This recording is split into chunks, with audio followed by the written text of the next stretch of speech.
What's up everyone? So I got a video response from a user named lbondoc1 and he brought up this sort of pattern of the third layer. So if you've solved the entire cube following my tutorial and you're stuck at this same sort of location where you can't really rotate the corners correctly as the last step, then this is the video for you. Otherwise you can go back and watch the regular tutorial. So lbondoc1 has a Rubik's Cube that looks kind of like this, where two of his corners are facing the blue pieces are facing towards the right, and the other two corners have blue pieces facing towards and away from the solver.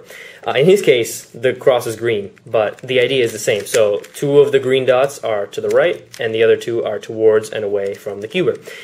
Now, what I didn't really elaborate on in my full tutorial was that performing the last step, the first priority of holding the cube is to have it so that two of the corners, of the incorrect corners, are on your right-hand side.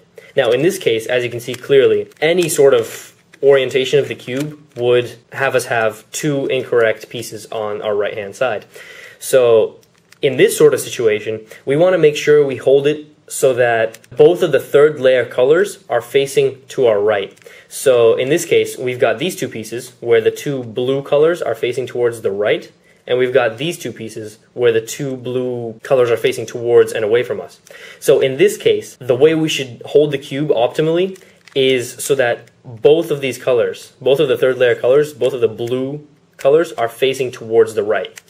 Now, holding the cube like this, we perform the last step algorithm, and it looks like this. We lift up the right, we spin the top twice, we bring down the right, we bring the top back once by spinning it to the right.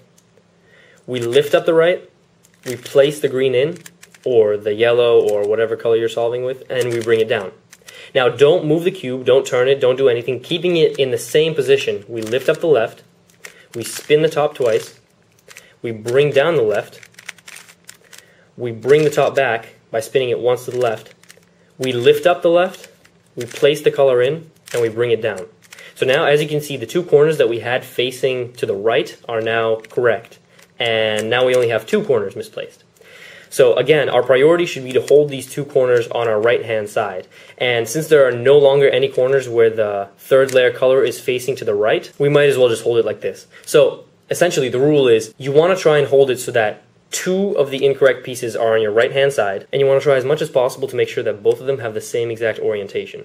So in this case, yeah, they have the same sort of orientation where one is this way and one is that way. So all we're doing is we're holding them both on the right, and we perform the algorithm. We lift up the right, we spin the top twice, we bring down the right, we bring the top back once to the right, we lift up the right again, we place the color in, and we bring it down. Now without moving the cube or turning it, holding it in the same exact position, we lift up the left, spin the top twice, bring down the left, spin the top once to the left, lift up the left, place the color in, and bring it down. Now, as you can see, the two corners that we had in the weird rotation before have now turned to the optimal rotation, where you've got these two colors facing to the right. So now, as you can predict, all we need to do is perform the algorithm one last time. So we lift up the right, we spin the top twice, we bring the right down, we bring the top back, we lift up the right again, we place it in, and we bring it down. Okay? Holding it in the same position, we lift up the left, spin the top twice, bring down the left, bring the top back by spinning it to the left once, lift up the left, place the color in, and bring it down. Hopefully, you've now completed solving your Rubik's Cube. And if you haven't, or if you messed up somewhere along the lines of trying to follow this algorithm, that was probably my bad. I probably was going too fast again. But if your Rubik's Cube is completely screwed over now and you have no idea how you got there and you don't know what to do, then feel free to drop by my original tutorial and try solving it again.